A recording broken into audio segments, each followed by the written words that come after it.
మెదక్ జిల్లాలో గత 4 రోజులుగా కురుస్తున్న అకాల వర్షాలు రైతుల పాలిట శాపంగా మారాయి.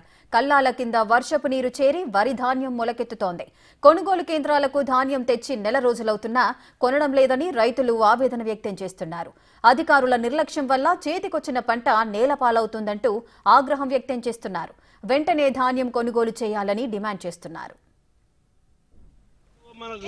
వేస్ట్ పనిగా ఇట్లనే నింపినవి 4 బార్లు నిలువని ఫోటో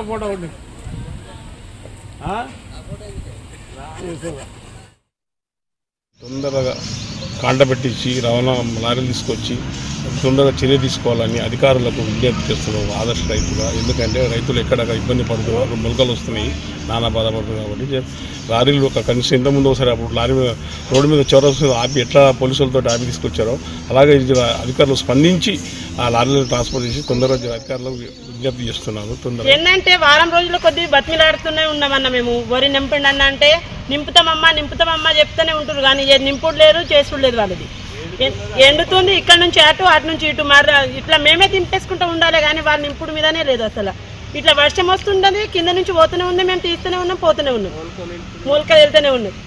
మా ప్రాబ్లం ఎవరు చూస్తారు? మరి ఇంత పెద్ద మొలకలు వస్తున్నది, ఎవరు చూస్తారు? ఎవరు మునగాలి? ఇది వరకు వర్షం వస్తూనే ఉంది, దీని మీదకి 6-7 వర్షం పోతూనే ఉంది, మొలకలు వస్తూనే ఉంది, తీస్తూనే ఉంది, వాళ్ళు పట్టించుకుంటూనే లేరు అధికారులు. 15 రోజులు అవుతుంది సార్ వచ్చి. ఎండవోసుడు నూకుడు ఎండవోసుడు ఇట్లనే ఉంది సార్. కదా తడిచిన కొద్ది ఎండ పోస్తూనే ఉన్నాం, తడిచిన కొద్ది ఎండ పోస్తున్నాము, ఇప్పటి వరకు పట్టించుకుంటూనే లేరు. రోజు వర్షం వస్తూనే ఉంది, తడుస్తూనే ఉన్నాయి, పట్టించుకుంటూనే లేరు. ఇక్కడ ఎవరు ఇవాళ పెడతాం రేపు పెడతామంటారు, అసలు పెడతానే లేరు. మళ్ళీ మొత్తం ఎండ పోసి మళ్ళీ కుక్కలు నూకినాం సార్. ఇక్కడ ఎవరు పట్టించుకునే లేదు. ఎలా అంటే సంచి లేవు, లారీలు వస్తలేవు అంటారు. అదే బయట నుంచి వచ్చిన బండ్లు మొత్తం కాల్ చేపిస్తారు, గోడాం ఫుల్ అయింది. మా ఇంటి మాటనేమో అక్కడ ప్లేస్ లేదు, ఇక్కడ